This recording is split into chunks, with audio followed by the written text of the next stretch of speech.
کل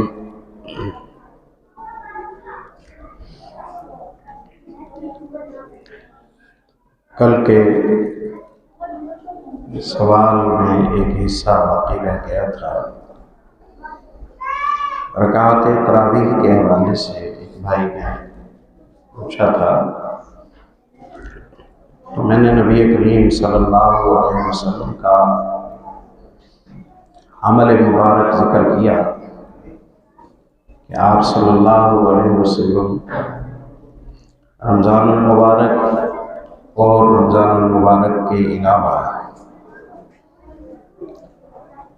رات کی نماز 11 وقتوں سے زیادہ نہیں پڑھا کرتے تھے۔ اس حوالے سے کچھ دلائل میں نے سامنے رکھے۔ اس پر مجھ سے کہا گیا کہ بھائیوں کو ایک بات کی توجیہ میں اور سمجھنے میں پریشانی پیدا ہوتی ہے کہ مکے اور مدینے کے حرم میں فی زمانہ 20 رکعت تراویح پڑھی ہوئی دیکھی جاتی ہے، تو ان کے پاس اس کا کیا ثبوت ہے؟ پیارے بھائیوں، پہلی بات تو یہ ہے کہ نبوی عمل کے آنے کے بعد امت کے عمل کو نبوی عمل کے مقابلے میں پیش کرنا اصول اور ضابطے کے مطابق نہیں ہے، حتیٰ کہ نبی صلی اللہ علیہ وسلم کے عمل کے مقابلے میں کسی دوسرے نبی کے عمل کو پیش کرنا بھی ٹھیک نہیں ہے۔ نبی صلی اللہ علیہ وسلم کے عمل کے مقابلے میں پچھلی منزل من اللہ کتابوں تورات، زبور، انجیل میں سے کسی کتاب کی عبارت کو محمد رسول اللہ صلی اللہ علیہ وسلم کے عمل کے مقابلے میں پیش نہیں کیا جا سکتا ہے۔ یہ ایک قانون کی بات ہے۔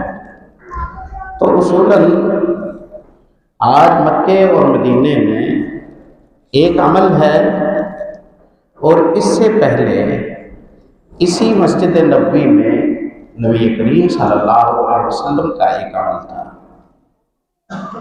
اور حرم مدنی کے حوالے سے جامع ترمذی میں علامات قیامت کے حوالے سے ذکر آیا ہے کہ اسی پر ایک زمانہ ایسا آئے گا کہ کوئی اذان دینے والا اور نماز پڑھانے والا ہی موجود نہیں ہوگا۔ لوگ مدینہ چھوڑ جائیں گے، شام جا بسیں گے، عراق جا بسیں گے، ارد گرد جا بسیں گے، واپس آئیں گے، آ کے وہاں کی آبادیوں کی تعریف کریں گے اور یہاں کے رشتہ داروں کو شوق دلائیں گے کہ چھوڑو پرے، مدینہ کیوں رہتے ہو، وہاں جا کے رہتے ہیں۔ یہ یاد رکھیے کہ امت کے عمل کو نبوی عمل کے مقابلے میں پیش کرنا کمزور بنیاد ہے۔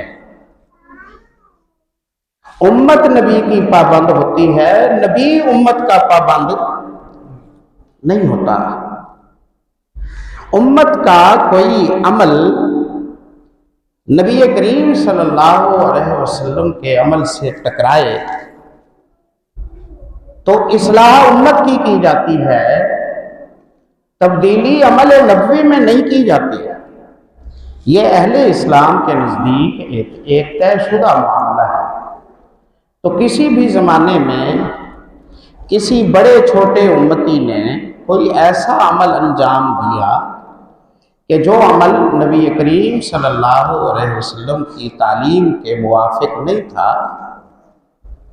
تو آپ اس امتی کا عذر تلاش کیجئے، اس کی وجہ تلاش کیجئے، اس کی اصلاح کیجئے، نہ کہ اسے بنیاد بنا کر نبوی عمل کی حیثیت کو کمزور کیا جائے۔ یہ کمزور بنیاد ہوگی۔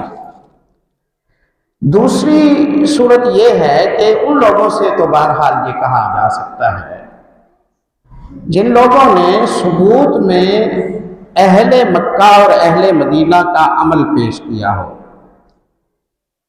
گویا انہوں نے کہا ہو کہ 11 پڑھو کیونکہ مکے والے 11 پڑھتے ہیں، تو ان سے کہا جا سکتا ہے کہ لو دیکھو مکے والے اب 20 پڑھتے ہیں، تم بھی 20 پڑھو۔ بات سمجھ آئے گی کہ جو آپ کی دلیل تھی لے آپ کے خلاف پڑھی۔ ان سے تو کہا جا سکتا ہے کہ جنہوں نے امت کو بطور دلیل پیش کیا ہو، ان سے نہیں کہا جا سکتا جنہوں نے یہ کہا ہی نہیں کہ یہ عمل ہم مکے والوں یا مدینے والوں کی طرف سے کر رہے ہیں۔ ان کا تو یہ کہنا ہے کہ یہ عمل کرو اس لیے کہ رسول اللہ صلی اللہ علیہ وسلم کا یہ عمل ہے۔ اب ان سے یہ کہا جائے کہ جی ہم کیوں کریں جبکہ غیر رسول کا تو فلاں عمل ہے، یہ بات تلخ ہو جائے گی، اس لیے یہ دلیل نہیں بنتی۔ عذر کیا ہے؟ سبب کیا ہے؟ ہم نے خیر القرون میں حرمین میں 11 رکعتیں پڑھی جاتی ہوئی دیکھی ہیں خیر القرون میں۔ آج ہم 20 رکعتیں پڑھی جاتی ہوئی دیکھتے ہیں، کل نہیں معلوم کہ پڑھی جائیں گی یا نہیں پڑھی جائیں گی، کم پڑھی جائیں گی یا زیادہ پڑھی جائیں گی۔ حکومتی اقدامات کو ہم شرعی ثبوت بناتے گئے تو اصل ہمارے ہاتھوں سے نکل جائے گی۔ عزت کیجئے، احترام کیجئے امت کا، امت کے اعمال کا، امت کی خدمات کا ثبوت بنائیے پیارے نبی صلی اللہ علیہ وسلم۔ یہ انشاءاللہ یہاں بات پوری ہوتی ہے۔ اور خطبہ جمعہ میں ہم نے کوشش کی تھی کہ ہم اپنے پیارے بھائیوں کو کچھ ایسی بنیادیں دیں جن بنیادوں کی برکت سے آپ کو آپ کی عبادت کے ساتھ ہم آہنگی نصیب ہو، محبت ہو جائے، دوستی ہو جائے عبادت سے، آپ پڑھتے پڑھتے نہ تھکیں، آپ سجدے کرتے کرتے نہ تھکیں، آپ کو سکون ملے، آپ کو راحت ملے۔ یہ درجہ اللہ بندے کو نصیب کرتا ہے جو نفوس مطمئنہ ہے نا۔ قرآن پاک میں یا ایتھا النفس المطمئنہ ارجعی الی ربک راضیۃ مرضیہ فادخلی فی عبادی وادخلی جنتی۔ نفوس مطمئنہ کا اللہ رب العزت نے تذکرہ کیا ہے۔ کچھ لوگ ہوں گے مطمئن نفس والے، موت کے وقت فرشتے آ کر انہیں اطلاع دے دیں گے کہ اللہ نے آپ کے لیے جنت کا فیصلہ کر دیا ہے۔ یہ نفوس مطمئنہ پیارے بھائیوں وہ لوگ ہیں جو عبادت میں جئیں تو مزے میں رہتے ہیں اور عبادت کے باہر ہوں تو تڑپتے رہتے ہیں۔ انہیں مزہ ہی مسجد میں آتا ہے، انہیں سکون ہی نیکیوں میں ملتا ہے۔ ہمیں بھی چاہیے کہ ہم اللہ سے طلب کریں، اللہ سے درخواست کریں کہ اللہ تو آپ کوئی ایسی صورت پیدا کر دے ہم نیکیاں کرتے ہوئے تھکے ہی نہ، ہم نیکیوں کے ساتھ ہم آہنگ ہو جائیں۔ اس کے لیے میں نے مشورہ دیا تھا کہ قرآن پاک کو کثرت سے پڑھیں، قرآن پاک کو کثرت سے پڑھیں۔ کچھ بات ہو گئی ہے جمعے کے خطبے میں اور کچھ بات فضیلت قرآن کے حوالے سے یہاں میں آپ کے سامنے رکھتا ہوں۔ سیدنا اسید بن حضیر رضی اللہ تعالیٰ عنہ کے حوالے سے صحیح بخاری میں آتا ہے، نبی کریم صلی اللہ علیہ وسلم کے ہمراہ انہوں نے عشاء کی نماز پڑھی، گھر چلے گئے، گرمیوں کا موسم ہے، رات کا پچھلا پہر ہے، روشن رات ہے، مصلی بچھایا اور قیام میں سورۃ الکہف کی تلاوت شروع کر دی۔ اس تلاوت کے دوران ان کا گھوڑا جو صحن میں بندھا ہوا تھا اس کے ڈرنے کی آواز آئی، ہنہنانے کی آواز آئی۔ گھبرا گئے کہ چھوٹ نہ جائے، کسی کو روند نہ دے، کوئی پریشانی نہ پیدا ہو جائے۔ تلاوت روکی، گھوڑا تھم گیا، پھر تلاوت شروع کی، گھوڑا پھر مضطرب ہو گیا۔ اسید ابن حضیر رضی اللہ تعالیٰ عنہ نے خیر رکھتے پوری کی، جب دیکھا تو روشنی کے چراغ ہیں جو ان کے گھر کے صحن سے بلند ہو رہے ہیں، روشنی کے چراغ ہیں جو ان کے صحن سے بلند ہو رہے ہیں۔ اب یہ ایک انہونی بات تھی، پہلے بھی وہ تلاوت کرتے ہیں، روشنی کے چراغ ان کے گھر کے صحن میں کبھی نہیں اترے، آج اترے ہیں۔ اسید ابن حضیر رضی اللہ تعالیٰ عنہ نے نبی کریم صلی اللہ علیہ وسلم کے سامنے اس واقعے کا تذکرہ کیا تو آپ صلی اللہ علیہ وسلم نے فرمایا، اقرا ابن حزیر، حزیر کے بیٹے تجھے چاہیے تھا تو پڑھتا رہتا۔ اللہ کے نبی واقعہ کیا تھا؟ آپ نے فرمایا یہ فرشتے تھے جو تیری تلاوت کو سننے کے لیے اللہ کے حکم سے تیرے گھر میں اترے تھے، جو تیری تلاوت کو سننے کے لیے اللہ کے حکم سے تیرے گھر میں اترے تھے۔ دوسری حدیث میں آتا ہے کہ یہ سکینت تھی جو تیری تلاوت کی وجہ سے تجھ پر تیرے گھر پر رب نے اتاری۔ ایک حدیث میں فرشتوں کے اترنے کا تذکرہ، ایک میں سکینت کے اترنے کا تذکرہ۔ امام نووی رحمہ اللہ دونوں حدیثوں کو سامنے رکھتے ہوئے کہتے ہیں سکینت وہ پرسکون ماحول ہے، وہ رحمت اور برکت کی چھاؤں ہے جس میں اللہ کی رحمت کے فرشتے اس گھر میں نازل ہوتے ہیں جس گھر میں قرآن پاک کی تلاوت کی جا رہی ہوتی ہے۔ اب یہاں دو باتیں قابل غور ہیں۔ ایک بات یہ کہ تلاوت تو رسول اللہ صلی اللہ علیہ وسلم بھی کیا کرتے تھے، اور یقیناً آپ صلی اللہ علیہ وسلم کی فضیلت اسید کی فضیلت سے زیادہ ہے، تو آپ کے گھر میں کبھی فرشتے اترتے ہوئے کیوں نہیں دیکھے گئے؟ اول تو امتی کا یہ سوال نہیں بنتا، اول تو احکام الہیہ کی وجوہات تلاش کرنا انسانی عقل کے احاطے سے باہر ہے۔ اگر انسانی اپروچ شرعی حکموں تک پہنچ جاتی تو انسانیت کو ان کے عقلوں پر چھوڑ دیا جاتا، نبوت کی رہنمائی کی ضرورت نہ تھی۔ علامہ ابن تیمیہ رحمۃ اللہ علیہ کی اگر نبوی حکموں کی ماہیت آپ کو ہی سمجھ آ گئی ہے، آپ وہاں پہنچے ہیں جہاں آپ کو نبوی حکم پہنچا رہا ہے، آپ کو پورا 100% جواب مل گیا ہے، تو آپ کا شعور اور نبی کا شعور ایک جیسا ہو گیا۔ اللہ کی پسند اور مشیت اس میں ہے کہ انسان کچھ ایسا بھی مان لے جو اس کی سوچ سے اونچا ہو، اعتبار اور اعتماد کی بنیاد پر۔ اس لیے مجھے یا آپ کو سمجھ آنا ضروری نہیں ہے، خبر کا سچا ہونا ضروری ہے۔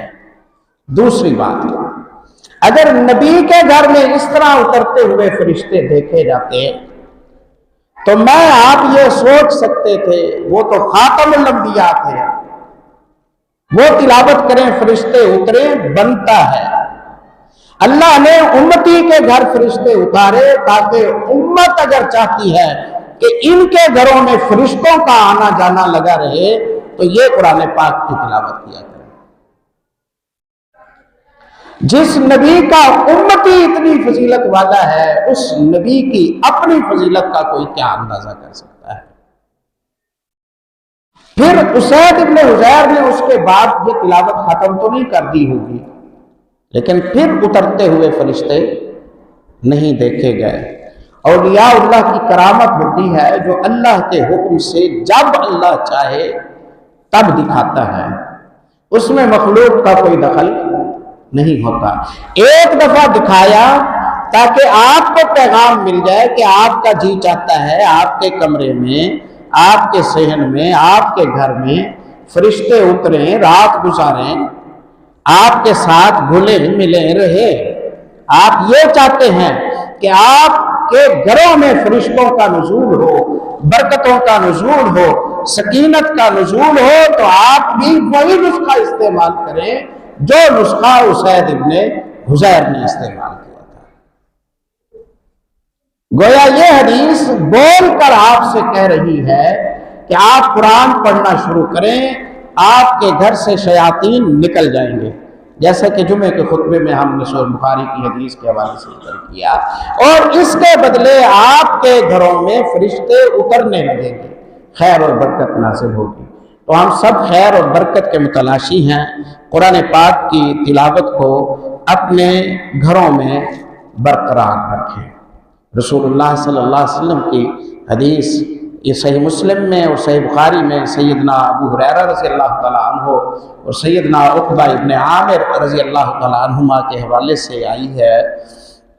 رسول اللہ صلی اللہ علیہ وسلم فرماتے ہیں اتنا ہی کر لیا کرو کہ 2 قیمتی لمبی کوہانوں والے اونٹ بطحان اور عقیق کی وادی سے روزانہ مفت میں لے آیا کرو۔ بطحان اور عقیق بقیع کے پاس کی وادیاں ہیں، قریب ہی جاؤ، روزانہ 2-3 اونٹ کھینچ لایا کرو۔ اتنی زحمت بھی نہیں کر سکتے ہو کہ 2-3 اونٹ روزانہ لے لیا کرو۔ گناہ کوئی نہیں ہوگا، حق تلفی کوئی نہیں ہوگی، ظلم کوئی نہیں ہوگا، تمہارے اپنے، کر لو گے اتنا؟ صحابہ نے کہا کر لیں گے، مفت میں 2-3 گاڑیاں آج کے زمانے میں روزانہ مل جائیں تو کون چھوڑتا ہے؟ یہ اس زمانے کی گاڑی ہے نا۔ تو آپ نے فرمایا کہ پھر 2 آیتیں پڑھو، 2 اونٹ لمبی کوہانوں والے گویا تم نے کما لیے، 2 گاڑیاں تمہیں مل گئی۔ عقبہ ابن عامر کہتے ہیں کہ اگر 3، آپ نے فرمایا 3 پر 3 اونٹ، انہوں نے کہا کہ 4 پڑھو، تو کہا 4 پر 4 اونٹ، انہوں نے کہا 5 پڑھو، تو کہا تم تھک جاؤ گے، اللہ نہیں تھکے گا، تم 1000 گاڑیاں روزانہ کمانا چاہتے ہو تو 1000 آیت روزانہ پڑھ لو۔ اور پھر یہ یاد رکھیے کہ یہ پیکج رمضان کے حوالے سے نہیں ہے، یہ تو عام معمول کی زندگی میں ہے۔ تو یہ حدیث عقبہ ابن عامر اور ابو ہریرہ رضی اللہ تعالیٰ عنہ کی یہ بتاتی ہے کہ قرآن پاک کی مجرد تلاوت، آپ نے کچھ بھی نہیں سمجھا، آپ نے اس کے مفہوم کو نہیں جانا، صرف پڑھتے ہیں، آپ صرف تلاوت آپ کرتے ہیں، اس تلاوت کی برکت سے یہ ہوگا کہ فرشتے آپ کے گھروں میں اتریں گے، ہر آیت پر 1 گاڑی 1 اونٹ گویا آپ نے کما لیا۔ یہ گاڑی دنیا میں تو نہیں ملے گی نا، دنیا میں یہ اونٹ ملتا تو مر جاتا، اور یہ جنت میں ملے، یہ جنت میں ملے تو کبھی آپ سے لیا نہیں جائے گا۔ تو اس وعدے کا تعلق یاد رکھیے آخرت کے ساتھ ہے۔ سبحان اللہ۔ تو اس آیت کا پیغام یہ ہے، اس حدیث کا پیغام یہ ہے کہ معمولات میں قرآن پاک کو کثرت سے پڑھیں۔ آپ کثرت سے پڑھتے جائیں گے، آپ کے دل کی جو پراگریس ہے، آپ کے تقوی کی جو کیفیت ہے، آپ کی آنکھوں کا جو بہاؤ ہے، آپ کے لب و لہجے کی جو ستھرائی ہے، وہ اس کی برکت سے اللہ کی رحمت سے آپ کو نصیب ہونے لگ جائے گی۔ اللہ ہمیں یہ اس کی توفیق نصیب فرمائے۔ نبی کریم صلی اللہ علیہ وسلم فرماتے ہیں کہ قرآن پاک کو مہارت کے ساتھ پڑھنے والا، قرآن پاک کو مہارت کے ساتھ پڑھنے والا، آواز بھی اچھی ہے، تلفظ بھی اچھا ہے، تجوید بھی اچھی ہے، حافظہ بھی اچھا ہے، موتی پر ہوتا ہے، پیچھے سننے والے قرآن پاک کو ان کا ایمان تازہ ہو جاتا ہے۔ یہ تو روز قیامت فرشتوں کے ساتھ اللہ اس کا انجام فرمائے گا، علماء کی جماعت میں اللہ اسے شامل فرما دے گا۔ والذی یقرأ القرآن ویتتعتع فیہ، اور جو کوئی قرآن پاک کو پڑھتا ہے اور اٹک اٹک کر پڑھتا ہے، وَهُوَ عَلَيْهِ شَاقٌ، جوانی میں نہیں پڑھ سکا، زبان میں لکنت آ جاتی ہے، جوڑ کر کر کے پڑھنا پڑتا ہے، پڑھتے ہوئے تھک تھک جاتا ہے، پھر بھی پڑھتا ہے، اللہ اسے 2 ثواب دے گا، ایک پڑھنے کا ثواب، ایک مشقت اٹھانے کا ثواب، ایک پڑھنے کا ثواب اور ایک مشقت اٹھانے کا ثواب اللہ رب العزت اسے نصیب فرمائے گا۔